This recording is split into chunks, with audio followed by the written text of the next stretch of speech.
अस्सलाम वालेकुम, नमस्कार। मैं शमीम अब्दुल गनी खान, राष्ट्रवादी एसपी पार्टी मुंगरा कलमा विधानसभा का प्रेसिडेंट हूँ। मुझे अपने शहर वासियों को या जहां तक मेरी आवाज पहुंच रही हो, आप तमाम लोगों को ये बताते हुए बड़ी खुशी हो रही है कि आज जिस तरीके से जनगणना 10 साल का जो रिकॉर्ड होता है, 10 साल के बाद जनगणना की जाती है। 2026 में ये जनगणना फिर की जा रही है दोबारा।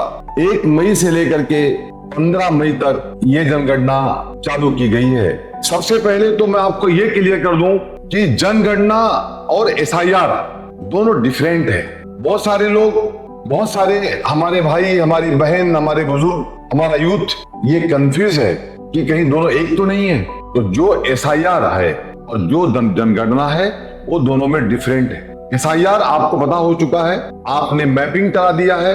आने वाले कुछ वक्त के अंदर फिर एसआईआर को लेकर के बीएलओ आपके दरवाजे पर होंगे, लेकिन जिनका मैपिंग नहीं हुआ है उनका मैपिंग तंवर नगर राष्ट्रवादी एसपी कार्यालय के ऊपर डॉक्टर जितेंद्र अवार्ड के नेतृत्व में आज भी चल रहा है। लेकिन आज मेरा आपके बीच में बताने का मुख्य कारण यह था कि जो 1 मई से लेके 15 मई तक जनगणना चल रही है, इसका बहुत शॉर्ट टाइम है। आप अगर कहीं हज पे हो या आप कहीं यहाँ से किसी और स्टेट में हो, तो आप कहीं पे भी हो, लेकिन आप अपने इस लैपटॉप से, आपके इस मोबाइल से सारी जानकारी अपलोड कर सकते हैं। इसमें आपको कोई डॉक्यूमेंट अपलोड नहीं करना है। ये प्रोसेस महाराष्ट्र में बता चुका हूं मैं कि 1 मई से लेकर 15 मई तक ये ऑनलाइन चलेगा। मैं आपको सरल शब्दों में बताना चाहता हूँ। ऑनलाइन फॉर्म में आपसे मुख्य रूप से घर, परिवार, सुविधाएं, एसेट से जुड़े सवाल पूछे जाएंगे जो इस प्रकार होंगे। इस प्रोसेस में आपको नीचे दी हुई वेबसाइट पर जाकर लॉगिन करना है। आपको अलग अलग प्रकार से सवाल पूछे जाएंगे। इन सवालों को आपको इत्मीनान से भरना होगा।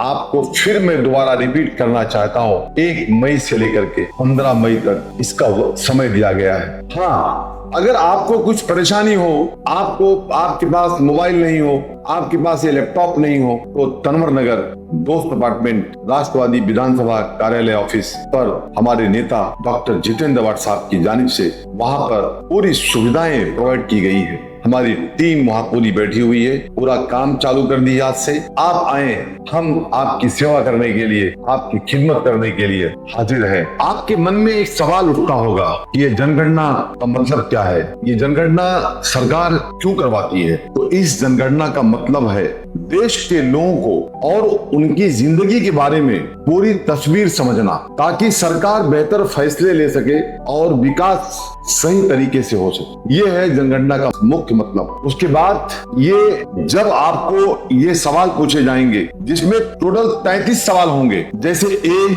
जैसे बी, जैसे सी, जैसे डी, जैसे ई, एफ, जी, एच। तो आपको इस कैटेगरी के जो सवालात होंगे, जो आपको स्क्रीन में दिखाया जाएगा। आपके पास ऑफिसर्स भी आएंगे, जनगणना की तरफ से आपके घर पे आएंगे। जब आपको ये टोकन मिलेगा, ये फॉर्म भरने के बाद, तो वो टोकन को आपको संभाल के रखना है। शायद वो ऑफिसर आपसे वो टोकन भी देखे और आपका जनगणना कंप्लीट हो सके। Thank you. हमारी जनगणना, हमारा विकास।